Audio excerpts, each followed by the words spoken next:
is happening. So Concertul proiectului Fațade și Coridoare. Как раз на улице Мира, когда началась. Casa Zemstvei. We are the podcasting. Zemstvei comes also from Zemля, from landowners. Today is April 8th, 2025. This is the Reflectând Zemstvei podcast from Chișinău, Moldova. I'm Danik. Right now I'm with Olga. Hi. And Bogdan. Hi. Bringing you a message from Casa Zemstvei, a place where artists unite to create art and work together. In this episode, we will be talking about war, peace and art, asking questions about what place art is holding in promoting peace and exposing the realities of war.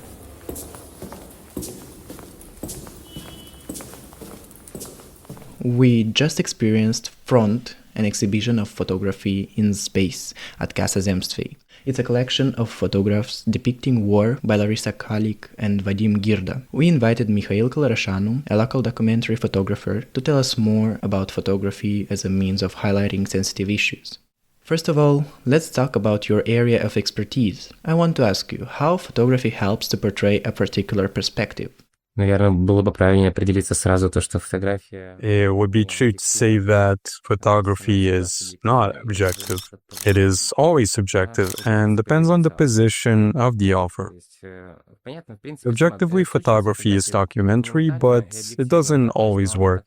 You choose an angle, the focus of what is seen, and you show something, problems, phenomena, etc., from the point of the author. С вашей точки зрения. So photography always has a point of view. На мой взгляд, да. In my way, yes. Because it depends. He offers perspective of things, he offers moral compass. Whether or not the moral compass is calibrated enough to portray some topics adequately. Адекватно. Regarding the photography exhibition at Space, Casa Zemstvei, what might some people miss or misunderstand in these pictures depicting war? Сложный вопрос. Да? То есть здесь...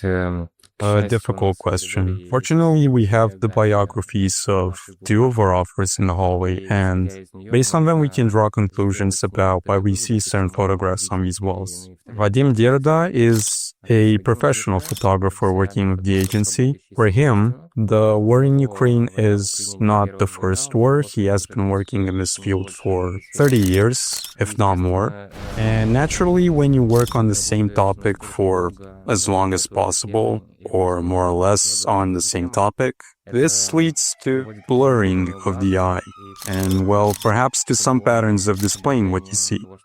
Larisa Kalik is a photographer who began shooting after the war began, and she has a slightly different view of what is happening. Larisa and I are very good friends. We have been friends for many years, and I know from the inside how she prepares for shooting, how she treats the heroes. These are two fundamentally different views. One view is that of a photojournalist who knows what he needs to do, where he needs to be, and how to convey what is happening from the scene to the world. The other author is a person who passes everything through themselves. In some places, the photographs may seem weaker and not so epic, but they convey much more subtly the life, the reality that is happening now in Ukraine. Ту жизнь, ту реальность, которая сейчас происходит в Украине. So, this exhibition, in principle, for each visitor will present different things because the perspective presented, the exhibition itself, is portrayed by two different authors. То есть вот то, о чем они не показали, либо... What they didn't see or something they missed. Do you understand? War is not one room. For example, in Ukraine, the front line is 1,000 kilometers. On all these 1,000 kilometers, there are different people, different brigades, different things. And I think we need to forget about the illusion that you can be everywhere at the same time. For example, Vadim saw what he saw while he was there, and he didn't see anything else, what was behind the camera lens. The same thing as Larisa, she was exactly where she was, and she tells the story that she saw. How do you think the exhibition succeeds in the mission of communicating how important peace is? Да, я думаю, то, что любое высказывание... Yes, I think that every representation or talk about words in one way or another also exposes the importance of peace, because just when we lose peace, we start to value it. And of course, until 2022, there were many conflicts in many places, but they were very far away, not in Europe. And suddenly the war came actually to our neighbors. People from Moldova have relatives in Ukraine, friends, etc. We also encountered directly the refugee crisis. In fact, we actually have about 120,000 refugees in Moldova. I mean, it's a lot of people, and of course, every conversation about war, whether it's an exhibition or something else, not necessarily photos, is valuable. It's important to talk about it so as not to forget that peace is important. То, что мир — это важно. When you exit the Space Gallery, you end up in the corridor. A street sign fixed on the wall says Strada Păcii, Peace Street. Next to it, there is a drawing depicting a female figure sitting in a window frame with a huge target aiming at her head. This work is by the Ukrainian artist Kar, who has had close encounters with the atrocities of war. Her town, Kherson, was one of the first to get attacked by the Russian army. Kar is familiar with Casa Zemstvei and has been in dialogue with Vladimir Wus, the director of the Oberliht Association, one of the art initiatives in this place. We were talking with Vladimir, and he said there was an exhibition going here now and that there would be a discussion related to the Street of Peace. And I said, "Oh, cool, that was me when I was in the residence." I had my first project. I recreated these works that I painted right on the Street of Peace when the war began in Kherson during the occupation. And I decided that I could bring the work with me and somehow complement this exhibition. Who is the woman on the drawing? Were you perhaps inspired by someone or something? This depicts me sitting. I have a habit of sitting like this. I was sitting in the window when the occupation came, and I felt a Z target on my head. This is a self-portrait, and there's a series of such works. It was created in the basement, and there have such paws, claws, and they follow all my graphics further. That is, with this drawing, you depicted yourself at that moment and what you were feeling? Well, yes, I was sitting with hearts on my knees. We are also interested in your works in general, your artistic practice, and we wanted to ask, what goes on in your mind during your creative process? The process happens so that I sit down and immediately draw. That is, I don't leave, I immediately convey the state in which I am. I don't like to drag it out somehow. It's already a different day, a different me, a different emotion, even in an hour if I go somewhere. That is, your work can be characterized as bursts of energy and emotions that move you when you work?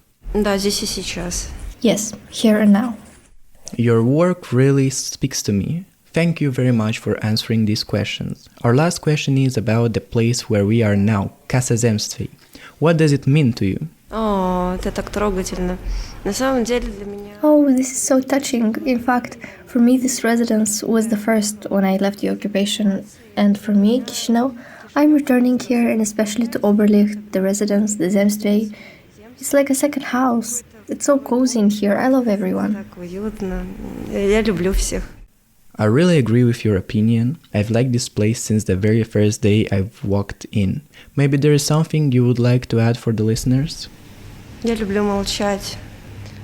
I like to be silent, and I would probably wish everyone to find time for silence. A few steps from the Peace Street installation, we attended a talk involving Vitalie Sprînceană, Tatiana Fiodorova-Lefter, Lilia Ninescu, and Ovidiu Țichindeleanu. The main topic was the aspiration to maintain peace in the face of neo-colonial conflicts and imperialism.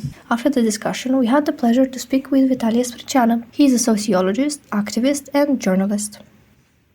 So we listened to your discussion alongside Lilia, Tatiana and Ovidiu about peace, and we wanted to ask some questions related to that.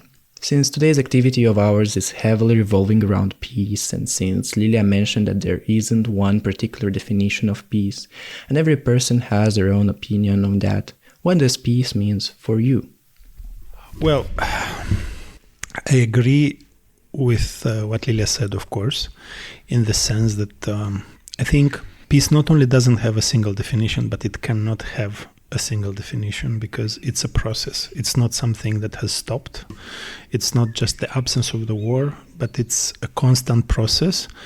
And during this process, we try to build a better world that will remove injustices, that will remove the causes of the war, that will reconcile people and will make them solve their grievances in other ways than military and war. So through, for example, discussions, through confrontation of various points of view and then reaching a consensus and so on. So for me, in a way, that is a definition of peace. It's a process. It's never a finished product. It doesn't mean just the absence of the war, but it means that in the effort of peace building, we're removing the very conditions that are making the wars possible. So it's in a way a maximalist definition of peace. Peace means not only absence of the war, but many more things. And I think this could be also taken as a comment on the current efforts to build peace. I don't think that any peace that doesn't address the hidden structures that cause violence or injustices, I don't think this peace stands a chance. I think it was Ovidiu who mentioned the fact that there is a certain mentality in which peace appears only in negative connotations. So how can we possibly contribute to deconstructing this mentality of negativity around peace? So I think there's several things to be said. One of them is that Ovidiu probably was referring to this kind of theoretical debate about peace in peace studies that claim that there are basically two general ways of understanding peace. Yeah, so there are these two general ways of talking about peace. One is the negative peace. The other one is positive peace. Negative peace is just the absence of the war, and positive is like all this that we discussed before.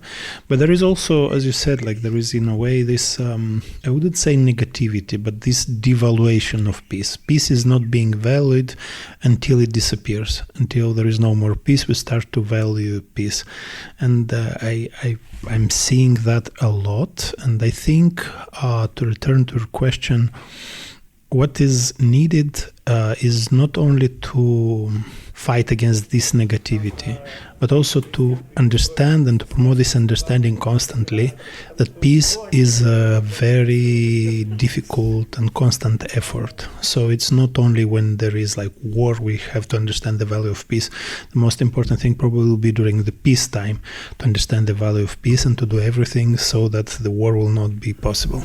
Mentioning the fact that people need to seek peace in specific circumstances, there is the expression, which also was mentioned during the conversation. It's, we must fight for peace. I've heard quite a lot and I wanted to ask your personal opinion about it. There is a famous Soviet joke about that. I wanted to tell it during the discussion, but I didn't have the chance. The joke was like, there is a discussion between, I think, somebody and like asking, okay, the World War II defeated fascism, like what will be the state of the world right now? Will there be any other wars? And the other was answering, no, there won't be war, but there will be such a struggle for peace that stone over stone will be no left. So in a way that kind of tells you the irony that we can have wars disguised as struggle for peace, or wars that don't pretend they're wars. For example, we can see that with the war in Ukraine, except everyone in the world is calling it a war, except for Russia. It calls it special military operation. So it's not even a war.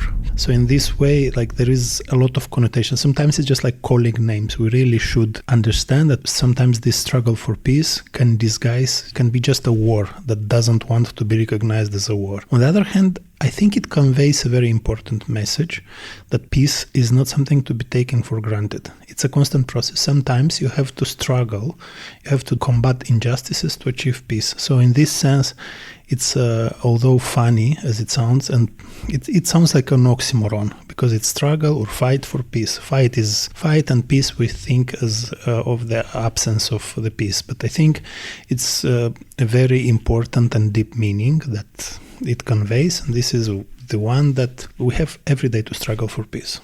I'm curious, as a perspective of a person with sociological studies, do you think the exhibition of photography which we witnessed at Space, does it have a good impact at promoting the value of peace? I think yes. And also I think there is no privileged instrument to build peace. Everything that works is good. So if, for example, art can promote peace, let's use art. If dance, if photography, if storytelling, if writing, if whatever. So I think there is no privileged instrument through which we achieve peace. So in this sense, yes. And when I'm saying there is no privileged instrument, we don't have to expect from photography, for example, to prevent wars. I think photography has this powerful way of showing visually the horrors of the war. So in this sense, it's of course showing the tragedies, and in this sense, it's conducive to peace. But of course, texts are doing the same, diplomacy is doing the same, and other instruments. So I think, to resume, anything that promotes peace is useful. I agree with you, because when I first came here, I just noticed how it definitely is a statement, because the art here is expressed in various ways. Each space has its own take on art and takes on what is important for the culture, but they all work together as an independent cultural space. I've been not living, of course, but active in this space since 2012, I think, like since almost from the beginning. Mm-hmm. And I remember I was part of Oberliht back then. And in the beginning, I think when we created this space, we did not understand the importance of it. It was just another space. We wanted to make a point that there should be, or there is a need for spaces for the artists. But then, with time, there is a community that grew around Casa Zemstvei. And later, when other spaces were shrinking, for example, civic spaces, spaces for debate, we understood how important is it to have a space like that, to be able to have a space where you can discuss everything. You can discuss Palestine, you can address various taboos, you can criticize oligarchs or whatever, the structures of power. So in this sense, Zemstvei is really very important. It's a statement in many ways. It's a statement that a relationship between artists is not always and only competitive. It can be collaborative, it could be solidarity. It's also showing that an art space should not be this sterile kind of white space, which is the gallery, or like this artificial space and dead space, which is the museum, but it could be an artistic space with a community around it. And this Zemstvei is a reminder that art is being created through the interaction of people, and through spaces and opportunities where artists meet audiences and they are in constant dialogue. It's also in a way a statement on the fact that the artistic community can sustain a space and can sustain it with little to no financing. So I think it's crucial. It's when we look back in the last 10 years at what we have achieved as an independent cultural scene, I think that saying that we have Zemstvei would be really a moment of pride. So thank you so much for your time. It was really insightful talking with you, and I hope that whoever listens to this podcast also would find it insightful and interesting. I'm Daniel, and this is the Reflectând Zemstvei podcast at Casa Zemstvei, Chișinău. We recorded conversations with Mihail Calarașan, Car, Vitalie Sprînceană on the subject of war, art and peace. To hear other episodes about Casa Zemstvei, visit our YouTube channel.